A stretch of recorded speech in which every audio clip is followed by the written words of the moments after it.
Every 2 weeks, the same routine. Her phone buzzed with a direct deposit notification, and for a brief moment, she felt relief. Not joy, just air for a moment. By the time she got home that night, the money was already half gone. Rent, groceries, that lingering credit card bill she kept promising to pay off. And of course, the small things. Gas, a quick takeout dinner, maybe a coffee she hadn't planned for. By the weekend, she was checking her bank app like it was a countdown timer. 143,021, then 91,007, then 38.55. She would hold her breath at the grocery checkout, wondering if the card would go through. She wasn't irresponsible. She didn't shop recklessly or chase trends. She simply earned just enough to almost get by. And that almost was what broke her spirit, month after month. She worked hard, showed up on time, never missed a deadline. And yet, it always felt like she was drowning in a shallow pool. Not enough to sink, but never enough to stand up straight either. Friends talked about saving for travel, investing in stocks, building a future. She just wanted to make it to the end of the month without having to borrow from her future self. Again, she told herself it would change. Next raise, I'll get ahead. But each raise brought new costs. Her rent went up. Her car needed repairs. Life always seemed to know exactly when to step in and remind her, you're not in control.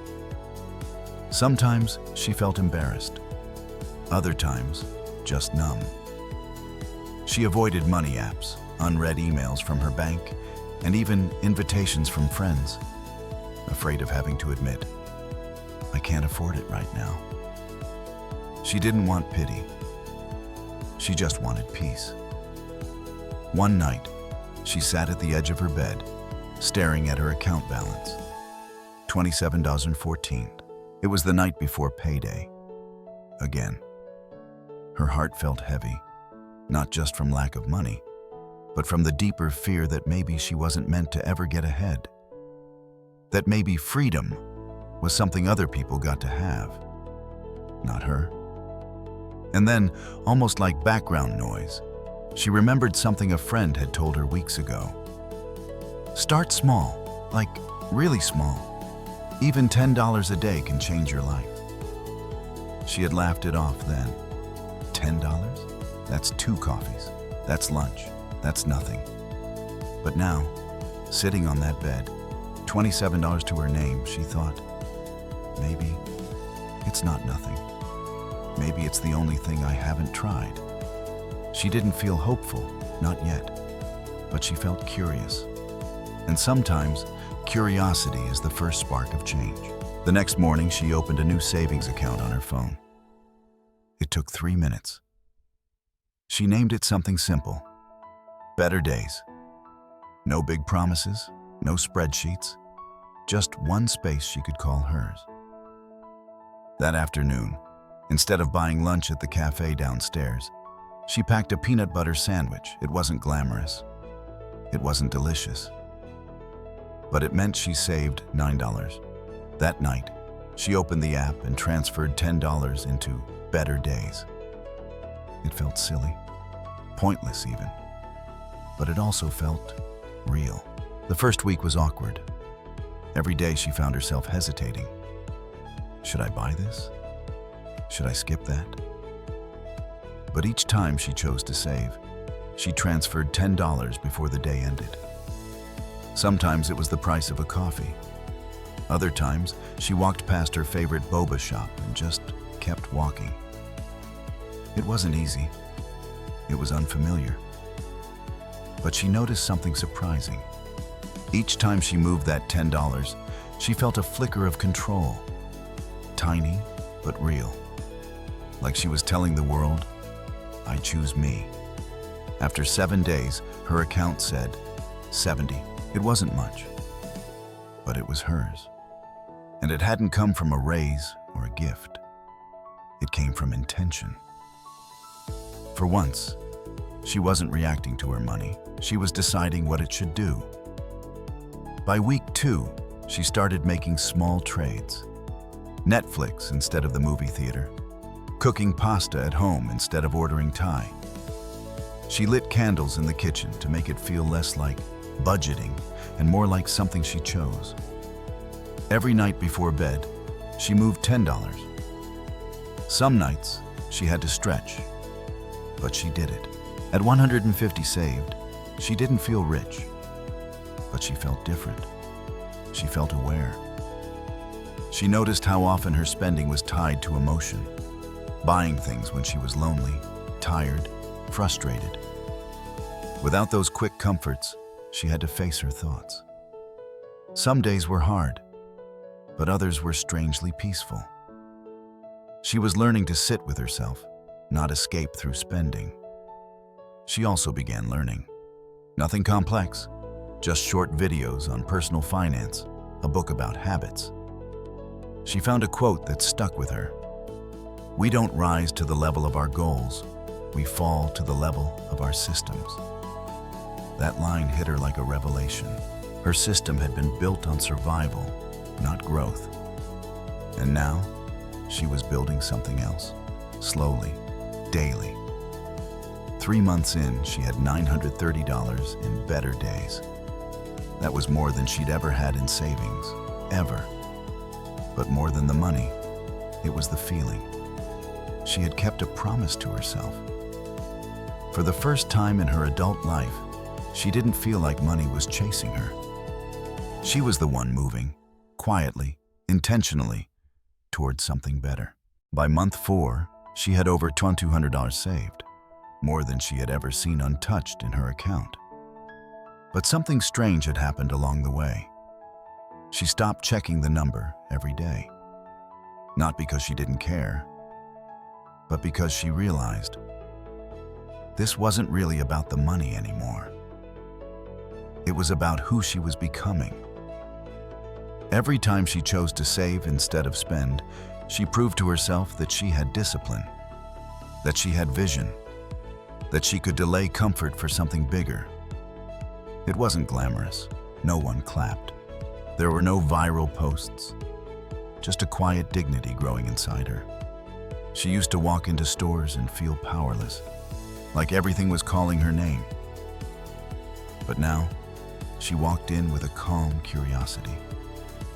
She could look at something and say, "I don't need this right now," and walk away, not with resentment, but with peace.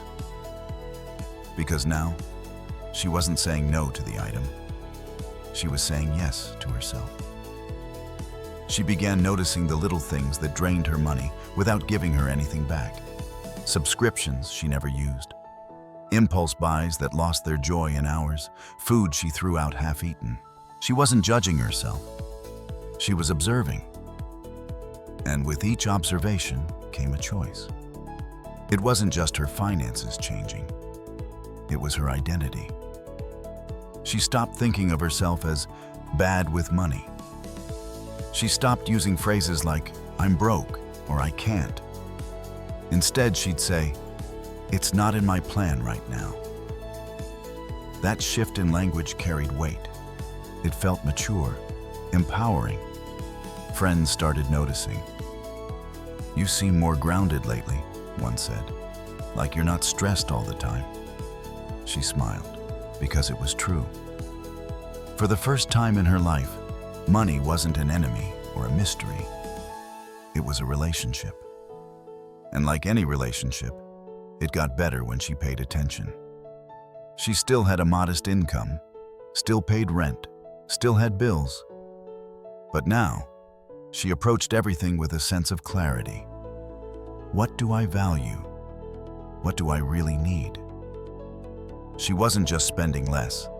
She was living more intentionally. And perhaps most surprising of all, she found herself being more generous. Not recklessly, but with joy. A small gift for her niece's birthday. A coffee for a coworker having a hard day. She could give, not from guilt, but from abundance. Because when you're not constantly drained, you actually have something to offer. By the end of that year, she had over $3,500 saved. But more importantly, she had a deep, quiet belief. I can trust myself. And that trust was worth more than any dollar amount. It didn't happen overnight. It never does. But year after year, decision after decision, her life began to reshape, quietly, steadily, without fanfare. She kept the $10 habit. Not every single day, but most days.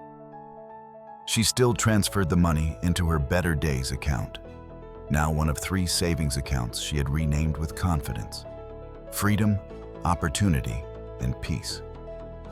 By year 2, she had paid off her credit card. By year 3, she had built a 6-month emergency fund. By year 4, she took her first vacation paid entirely in cash. And now in year 5, she looked around at a life that felt hers. She no longer flinched when unexpected bills arrived. Her car broke down once, a big repair, and instead of panic, she calmly opened her emergency fund and paid it. No stress, no debt, just control. It felt surreal to respond to a crisis without fear. She'd moved into a small apartment she loved. Nothing fancy, but bright and quiet. She decorated it slowly, intentionally. Each item in the room had a story, not because it was expensive, but because she had chosen it with care. She used to feel her space owned her. Now, she owned it. The most powerful moment came on a random Tuesday. Her company announced layoffs. In the past, this would have shattered her. But this time, she exhaled and thought, I'll be okay. Not because she had a backup job lined up, but because she had built herself into someone who could handle it. She didn't scramble. She took a week off to rest, then started applying with confidence, not desperation. And within a month, she'd landed a role that paid slightly more and gave her more time. She didn't celebrate with a shopping spree. She bought one thing, a framed photo for her desk that read, "Consistency beats intensity." Her relationship with money wasn't perfect, but it was healthy. She tracked without obsessing. She planned without fearing. She gave without guilt.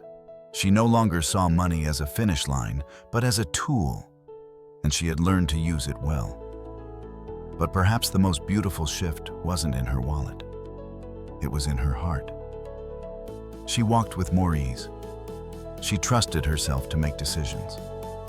She didn't fear the future, because for the first time in her life, she had proof.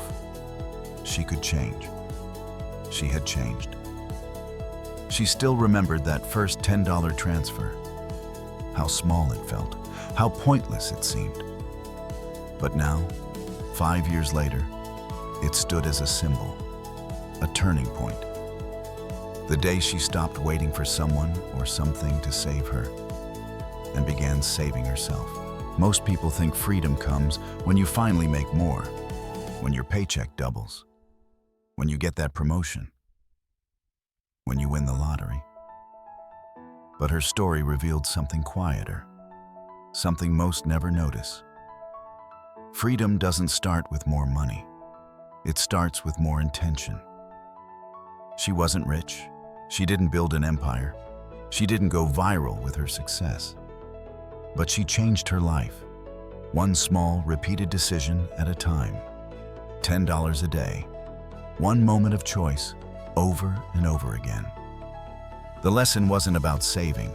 It was about showing up for herself, about making space between impulse and action, about telling herself again and again, I deserve better than chaos. And maybe that's the part no one tells you. That real financial change isn't loud. It doesn't happen with a single breakthrough. It happens in silence, in quiet victories, in walking away from something you don't need, in trusting that the slow way is still a way. She now smiles when people ask for advice. She doesn't give them a budget template or an investment plan. She simply says, just start. Make one choice today that your future self will thank you for, even if it's only $10. So if you're listening right now, thinking your situation is too far gone, too complicated, too late, remember her. Remember how she sat on the edge of her bed one night with $27 left in her account and decided to try something different. Not perfect, just different, just consistent, just honest. Because the truth is, you don't have to be rich to be free. You just have to choose again and again to believe that you can be.